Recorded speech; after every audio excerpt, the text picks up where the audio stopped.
Reset.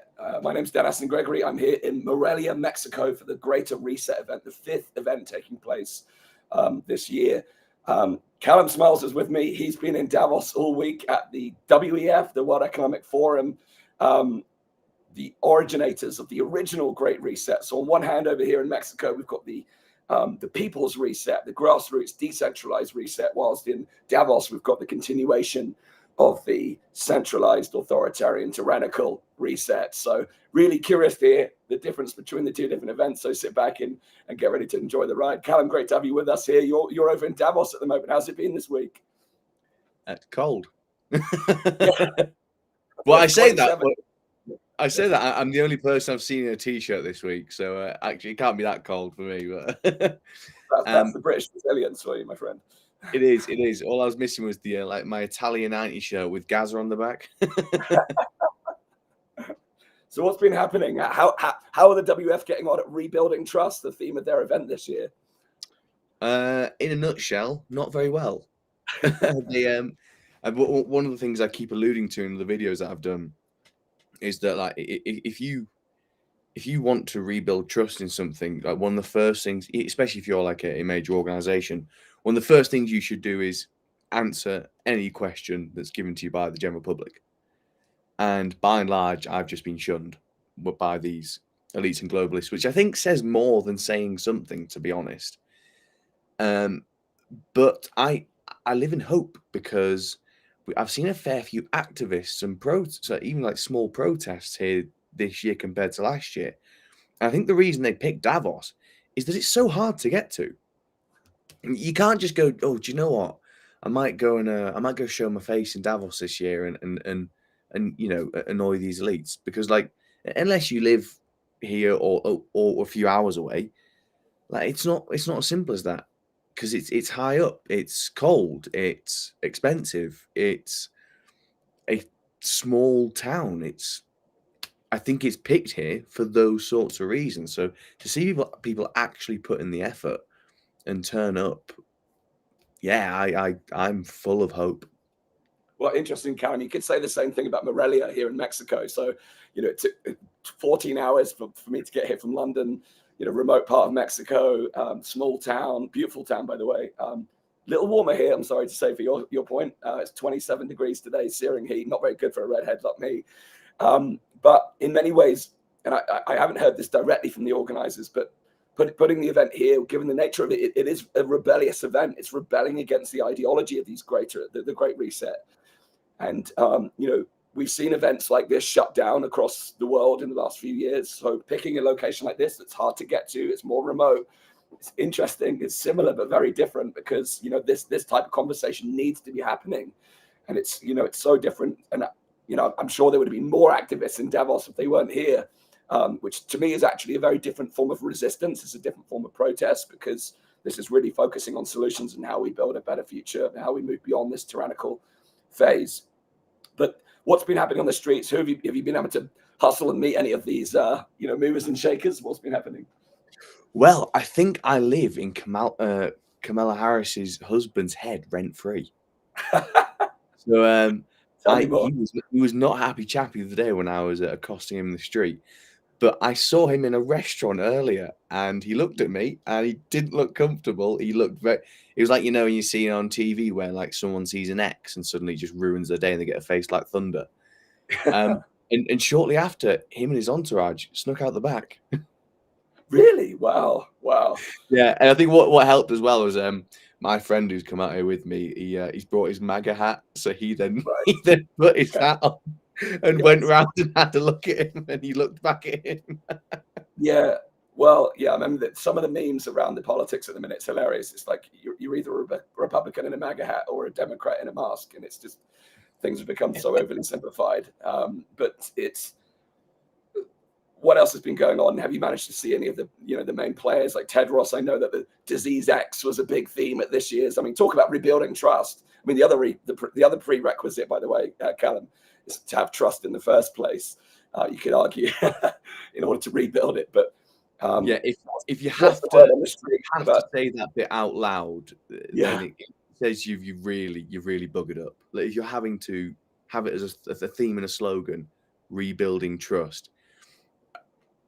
I don't think so. Maybe I'm being thick here, but I kind of feel like you've already lost. Like, if that is your theme. Yes, no, I did see Tedros. And I've been getting some really nice comments from people saying, that was a great question when you asked him, when they're going to release it, because like as a prerequisite to that, I was saying how the WHO are part of the whole Event 201, which you basically simulated the coronavirus so-called pandemic before it happened, and then it happened. So it's like, so you guys know when these things happen. So when are you going to release it? Did he have a suitcase with it in, Callum? Was he carrying it around in a vial? Yeah, it's probably why I didn't talk, because he was too busy trying not to drop it. Release the bioweapons. Interestingly, though, when he went into the Emiratis building, when I was chasing him for that, once the cameras had stopped, a guy from the Swiss government comes over and goes, "That was really good." Oh, wow. A lot of us are thinking this and saying it quietly, but like we still can't quite come out. But what you guys did just then was brilliant. Yeah, well, one of the themes, like, there's a real kind of anarchic libertarian element to the crowd here, who are, and thinking about, a lot of people come from Central America, South America, Mexico, very different type of political environment to what we have back in Britain. So, the idea of living without a state is something that people here are exploring. But there is also the discussion around some of those politicians who have put their head above the parapet in the last couple of years. Andrew Bridgen in the UK, various others. But we do also know that there's bound to be some silent majority out there, and maybe it is the majority. I don't know, but it's refreshing to hear that in observing what you were doing, and they were positive for it. But what else has been going on? Did you get into the venue? Could you get to any of the talks? What's it been like? I know. So there is one. So the Davos, Davos Congress Center. That's always it's always cordoned off. And there are snipers on the roof, so it's probably best not to try sneaking. I mean, a bit like with like the Heathrow migrant camps and the Calais jungle, that place I love to sneak in, and I fancy my chances. But these they've got some pretty well trained snipers here, so I wasn't going to try sneak into one of those ones. But there's lots of other different talks as well, and that's why we kind of hang out where we hang out, waiting for them, because they'll walk in the streets to go to these meetings. But it's difficult, because especially now that I'm no longer with Rebel, and it was literally this year, it was me and a cameraman. So I either go to these talks and miss these great opportunities to ask these questions, or hang around and then try and catch some highlights later on when I'm editing and all that. So it's I'd have liked to have gone to some of these chat talks, because I did last year, and it kind of does help, because I think it's good to almost what's the word, keep up with the lie. So it's like sometimes I still watch the news. I know it's all bollocks. Sorry, I don't know where you stand on language on there, but I know it's all a load of rubbish, but I think it's good to almost, if you have the eye for it, to keep up with the lie. And it was interesting actually last year when I watched a John Kerry one. I think I'm probably like one pissing off away with him before I get suicided. Do you know, I saw him again yesterday. I thought, I've got nothing new. Do you know what? Have a nice day, Mr. Kerry. I'll leave you alone on this time. I'll see you next year. But I was watching one of his talks. It was interesting. Everyone was in. People talk about reptilians and lizards, and you kind of go, "Oh, is that a bit too far?" But I remember I was watching him in a talk last year, and everyone around me was like in a trance. And I was looking at him, and he kept putting his tongue out like a chameleon. It wasn't like wetting his lips, and it was literally just. And I was looking at everyone else, and they were all like in a trance, like, "Oh my fucking god, he is a lizard." But yeah, no. So I've not managed to get to any talks. I think one of the other ones I really watched online was that guy from America basically saying that it's you guys here's fault, all this, and of course Javier Milei, maybe the ironically right now what seems like the most Thatcherite politician yet an Argentinian. Yeah, yes. Did he give a speech on individualism versus collectivism? What did he talk about? Do you know? Yeah, he basically shat over the elites. I'm surprised he was invited. To be honest, I'm surprised he was. I'm surprised he made Well, it so past I was the talking to Andrew Lawton about this from True North, and he made a good point. He was saying he thinks that some of these people are being invited now because one of the themes over the past few years is everyone basically saying, "Oh, these elites don't let anyone come and openly criticize them. They just invite people who basically go along with the script and say, yes, sir, thank you, sir, please, sir, more, sir." So maybe that's why he was there. I'd like to think, Michelle's just said they're Trojan horse. I am skeptical of everyone these days. I've followed politics long enough now to be screwed over enough to be skeptical. But I'm a fairly newfound Christian, so I think you have to have hope and a bit of faith and belief in people, and hope maybe there are some good people that are in good positions. Well, yeah, that's good to hear. By the way, I think it's important that we have hope and optimism. That's certainly one of the things that's come through from here. There's a real positive focus. Now, this conference is very solutions orientated. It's not like one of the activist conversations that we've been through, conferences that we've had in the last couple of years. Very proactive, looking at how we build free, conscious communities moving forward. And there's a real sense of hope and optimism here as well. And maybe that's the WEF's way of trying to rebuild trust. Invite some critical voices, some contained critical voices. Maybe. Who knows? Yeah. But yeah, to me, it's like it's fascinating because these events, to me, couldn't be more different. You've got the Greater Reset here, which they're now calling the People's Reset. That's the badge on the wristbands, and it's really deep. It's about grassroots, decentralized, people focused, pro humanity, positive, uplifting, solution focus. So everything from natural health to rebuilding communities, parallel societies. That's the theme for today. Taking back our tech, and then finally, tomorrow is about how do we expand? How do we grow beyond those who've, whose eyes have been opened over the last few years about what's going on. So you could argue the events are very similar on the basis they're both addressing questions of the current time. It's they're taking a very different approach. This is decentralized, grassroots, whereas the WEF, you've got this concentration of power. The world's elites coming together to do the same thing, but they've obviously got a greater might to wield over the world event. So, what's your take on how we can counter some of the things that's happening in Davos? Well, firstly, I think this Greater Reset is brilliant. I honestly didn't know about it until we had a chat on Twitter. How big is it? How many people are there? There's about 400 people here. It would have been bigger. There was a massive problem coming in here from Houston. About 300 flights were cancelled due to the weather. It's 27 here, but it was -4 in Houston. So there was black ice and it was chaos. But there's hundreds of thousands of people watching online as well. So well, I think that's kind of it, really. I mean, this is one of the things that kind of gives me a bit of hope. We've gone from, let's go back to 4 years. It was almost kind of like Free People's Dunkirk moment. We were on the back foot. We were all. It might sound a bit extreme, but I'd say free thinking people were almost on the brink of extinction.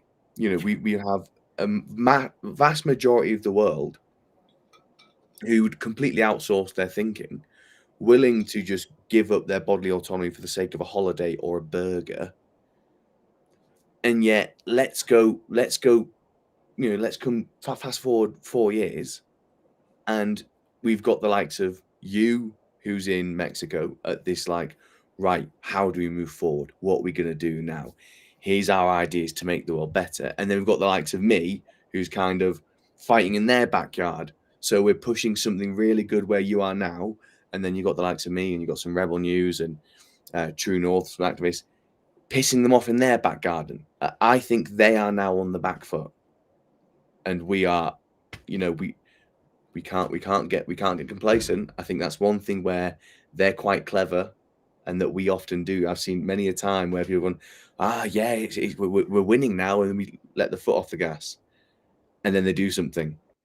But now I think people are starting to really think for themselves again. Somebody said, why are you going to Davos? What's the point? It's all bollocks. It's like, yeah, it is all bollocks what they talk about here. But if one person watches a video I do whilst I'm out here, and for the first time ever or in a long time, they think for themselves, or they see, like the Tedros video, they see someone who they're so used to seeing on TV just speak fluidly about some knowledge, whether it's bollocks or not, but in like a confident manner where they look like they know what they're talking, a bit like the whole Stanley Milgram experiment. If for the first time they see them on the other side, where a very valid question is being asked, and they are either point blank refusing to answer, look uncomfortable and can't answer, and then they start to think, oh, right, what's going on here?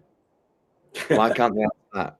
What's this person talking about? Someone's mentioned this before, but now this kind of makes sense with that. If just one person from all my being here, I've basically paid for this on my own pocket as well. It's like it's independent crowdfunded media.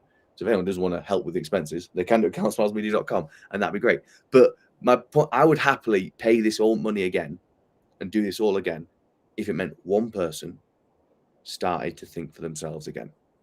Because that's how I think eventually that is how we win, when we get critical thinking back to the top of the menu. Absolutely. And I think that the other parallel that's happening here, basically, I know we were saying, the rebel in the backyard. The two parts to the coin, of the same coin for me, or two wings of the same bird, is how we resist and how we rebuild. Because this event is very much focused on rebuilding. There's an element of resisting, a small element here. The deliberate focus for this year's event was proactive, moving forward. But to me, the resistance part is still so important, because you can't keep allowing them to encroach upon your rights.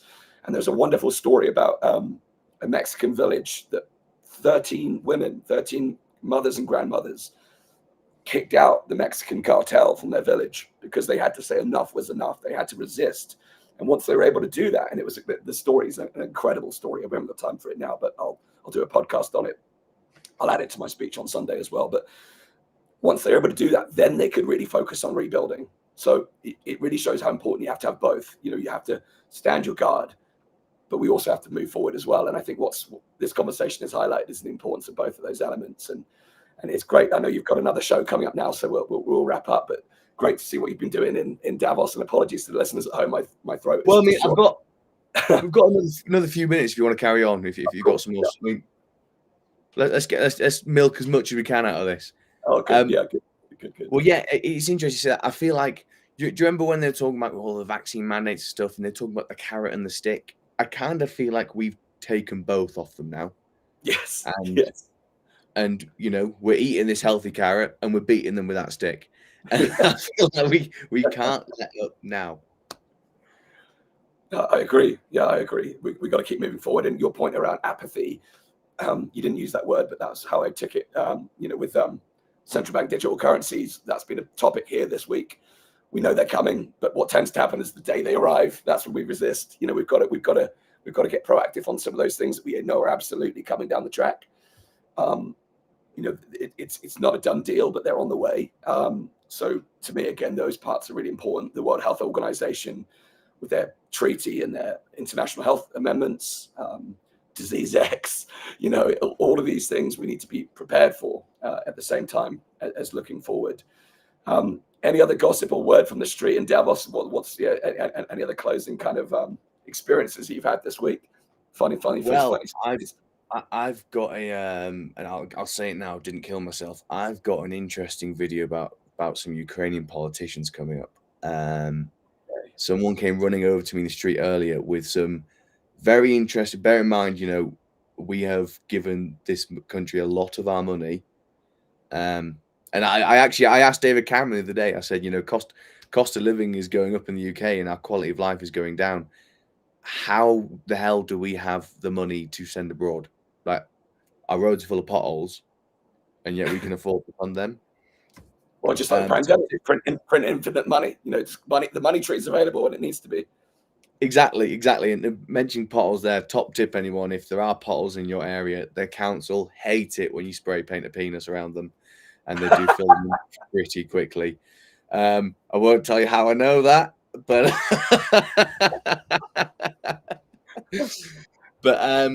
yeah, I've got I think it could be quite an interesting video, especially when some of this information is publicly available. It's just you probably wouldn't think to look there unless you worked in that sector. But I had a man run up to me who works in real estate, who was pointing out some property purchases from certain individuals in the Ukrainian government between the sums of 8 and 10 million Swiss francs. Wow. So if anyone can tell me what job in politics gets you that much disposable income, let me know. I am looking for work. After all, I said I paid for this out of my own pocket. Well, we need freedom fighters in the political system as well. So there you go. Oh, well, Callum, I know you're flying home tomorrow as well. So you've been there all week. You've been soaking it all up in the cold. We're on day 3 here in Mexico. We've got 2 more days to go. Tomorrow is about taking back our technologies and looking at some of the dystopian stuff that's happening and how we can liberate ourselves from that. And then the final day is about building free communities and how we can expand the message. So the events purposefully overlap. That's been a deliberate thing that the team here have been doing every year for the last five sessions. And it's so important that these 2 things, the resistance and rebuilding. I love what you're doing out there in Davos, causing a ruck. It's great to hear. And I don't know many people from the UK that made it out there. I would have gone out there and joined you if I wasn't here. I think to cause a bit of a stir myself. I think I'm the only one. I've not seen. I haven't seen anyone else. Yeah, Rebel are here, so there's some Canadians and Australians. True North, some Australians. There was this German guy called Matteo, who's known as Activist Man on Twitter. Yes. So funny, so blunt. Just says what I'm there asking Douglas Emhoff about election integrity, and then all you hear is him going, "That are so many politicians pedophiles." Right, straight to the point, fair dues. Oh gosh. Well, I don't think anyone else from the UK has come, so I'm glad to fly the flag. Yeah, well, let's do a couple of shout outs before we wrap up. So for those of you at home who want to tune into the Greater Reset, you can go to thegreaterreset.org. It's all being live streamed for free, so you can watch the whole thing. If you'd like to keep up to date with my coverage, you can follow it on the Dan Astin-Gregory /pandemic. And Callum, tell people where they can find your coverage and your work. Yeah, so if you go on Twitter, I basically all the videos I've ended with the hashtag Callum Smiles Davos. So CALLUM SMILES Davos. So basically all of it's there, and then you can go on the website. If you do actually value the work I've done here, and like I said, this is all independently funded. Only if you're in a position where you can, I would massively appreciate if you can help with the funding of this, so you can donate on the website. I'm looking at doing a documentary soon in Ireland about their immigration issues. I was gutted. I really want to see Leo Varadkar here this week because my Irish following recently has grown bigger than my UK following. So I felt like I had to get one out for them. And weirdly, I think I know more about Irish immigration than my own country, and I have snuck around Heathrow hotels, dressed as an electrician. So I mean, it's a weird fetish I think I have. But there's Callum on Twitter, so do check out his work. At @CSmiles_news on Twitter. Yeah. Thank you. Yeah, and again, please do subscribe to the Pandemic Podcast as well, also self-funded. So DanAstinGregory.com/pandemic. Thank you, Callum. Enjoy the journey back to Britain. Cheers for having me on. Enjoy the rest of your conversations. I'm back. I'm heading back into the seminar room now, so soaking it all up, and I'll be back right with you later on. To the audience at home, I'll keep you reported. I am losing my voice, so I need to save a little bit of that for my talk on Sunday. Or at least get it back. So thanks again, Callum. Thanks to everyone at home. Please share this informative video. So thanks again, and we'll see you soon. Cheers, mate. Thank you, and thanks.